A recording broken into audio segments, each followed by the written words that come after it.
नमस्ते, जय श्री कृष्ण।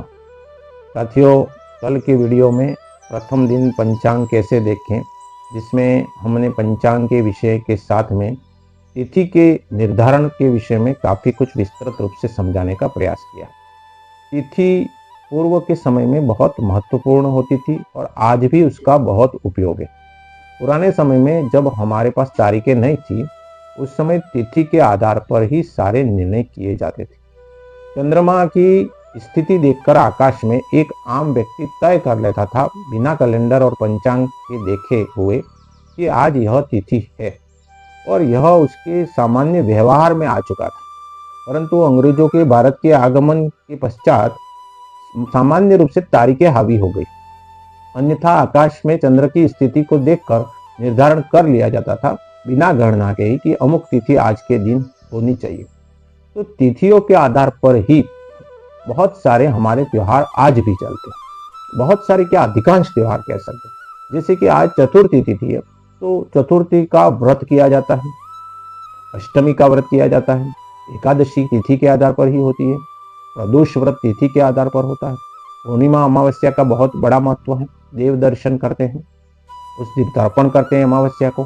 तो ऐसे बहुत सारे कार्य के निर्धारण में तिथि बहुत महत्वपूर्ण होती है। परंतु तिथि के बाद में हम आगे बात करेंगे वार पे। सामान्य रूप से वार के बारे में हम सबको जानकारी है। हम मानते हैं कि वार के विषय में कोई कठिनाई नहीं है, आसानी से समझ में आ जाने वाली बात है।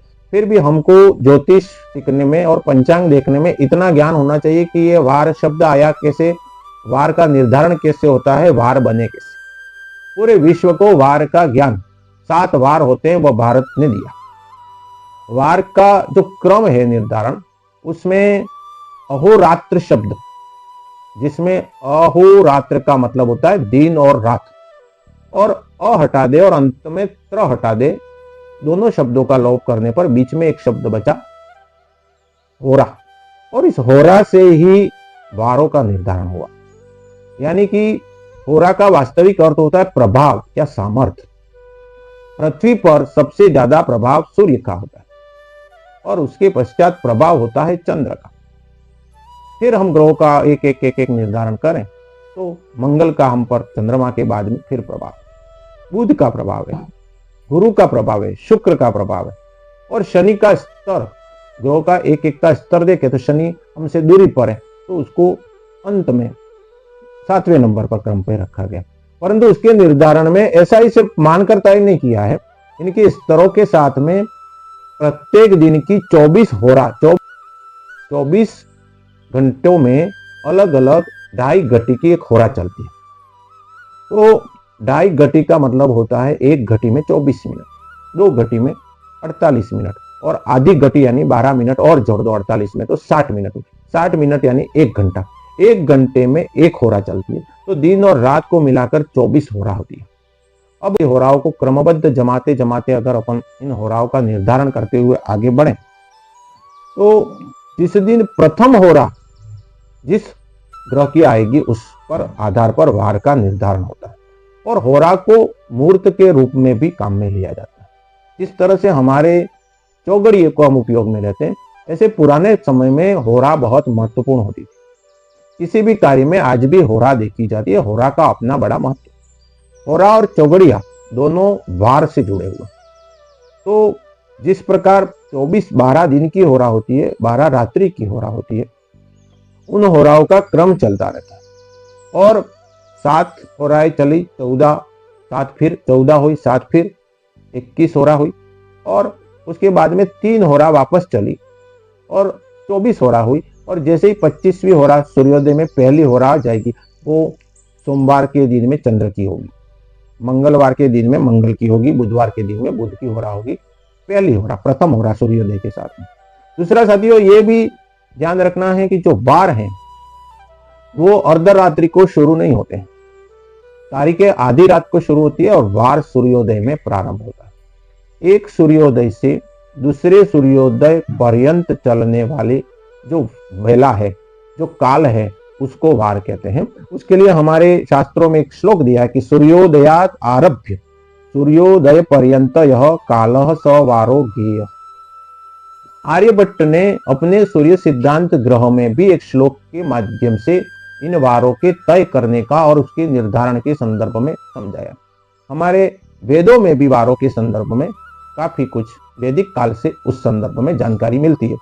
आर्यभट्टी में एक श्लोक एक सप्तते होरेशा शनिश्चराद्या यथा क्रम शीघ्राः शीघ्र पांच चतुर्धा भवंती सूर्योदया दिनपा, यानी कि सूर्योदय से सूर्यास्त के बाद में दूसरे दिन पुनः सूर्योदय होता है, तब तक ये वार जो हैं वो क्रमशः किस तरह से निर्धारण होते हैं वो इस श्लोक में समझाया गया।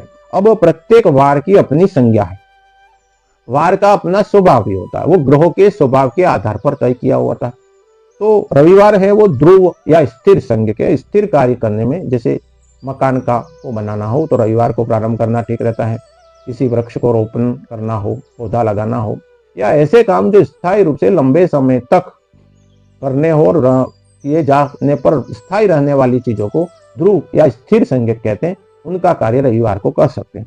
सोमवार है वो चर संज्ञक है, जैसे चंद्रमा अपनी गति करता रहता है, वो स्थिर नहीं है, तो हमें ऐसे कार्य जो चर संज्ञक है, जैसे सवारी करना, वाहन का शुरू करना, यात्रा करना है, कहीं जाना हो, तो उसके लिए सोमवार श्रेष्ठ रहता है।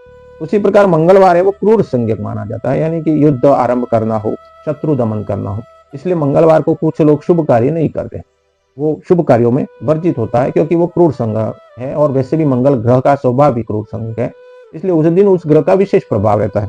बुध है वो मिश्र संज्ञक है, बुध सम है, अच्छे कार्य उसमें किए जा सकते हैं, न वो नकारात्मकता देता है और न ज्यादा वो उसमें पॉजिटिविटी भी होती है, इसलिए मिश्र संज्ञक में आता है। गुरु है वो लघु संज्ञक है, यानी कि सूक्ष्म कार्य, व्यापार, मैत्री, विद्या, कोई कलात्मक कार्य करने हैं तो गुरु का लघु संज्ञक माना श्रेष्ठ है, अच्छा दिन है।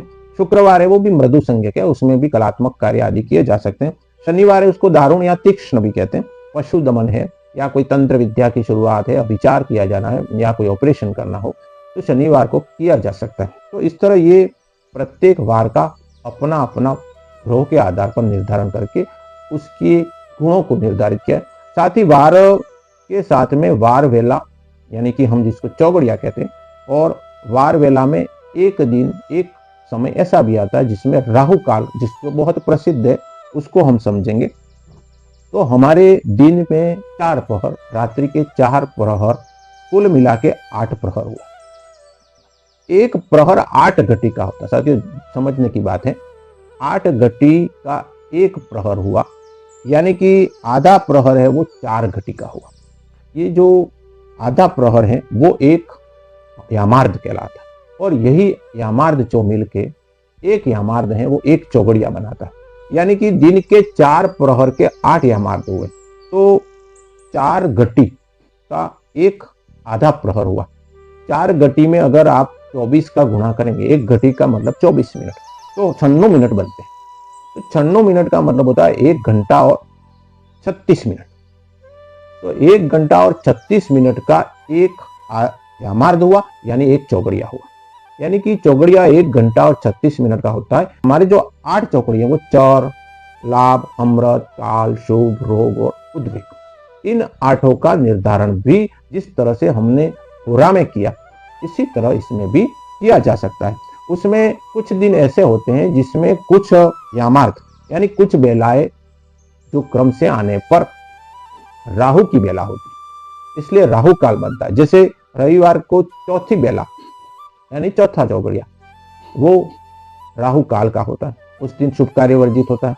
उसी तरह मंगलवार को दूसरी बेला, बुधवार को 5वीं बेला, गुरुवार को 8वीं बेला, शुक्रवार को 3री बेला, शनिवार को 6ठी बेला, ये शुभ कार्यों में वर्जित होती है, यात्रा में भी वर्जित होती है, विवाह आदि कार्यों में भी उस समय की मुहूर्त, अन्य भी मुहूर्तों में उसको नहीं किया जाता है। तो ये वार का बहुत बड़ा महत्व है। वार के साथ में तिथि के मिलने पर, वार के साथ में नक्षत्र के मिलने पर कुछ योग बनते हैं, जिस पर हम अगले वीडियो में फिर चर्चा करेंगे। तो साथियों, वार का जो निर्धारण है वो होरा से हुआ। वार का जो निर्धारण है उसको प्रत्येक दिन की 24 होराओं में पहली होरा जहां से शुरू होती है वहां से वार बनता है। वार के बारे में हम साधारणतया सभी बातें जानते हैं, यह कठिन नहीं है। तो किसी भी पंचांग में तारीख के साथ में वार दिया होता है और उसी क्रम में लाइन में तिथि भी दी होती है। तो प्रथमतः आप पंचांग देखना सीख रहे हैं तो हमें हमारी नज़र तारीखों पर ही जाती है, परंतु कल वाले वीडियो में हमने तिथि के बारे में स्पष्ट किया। आज वार और तिथि, उन 3 बातों पर हम स्पष्ट हो चुके हैं।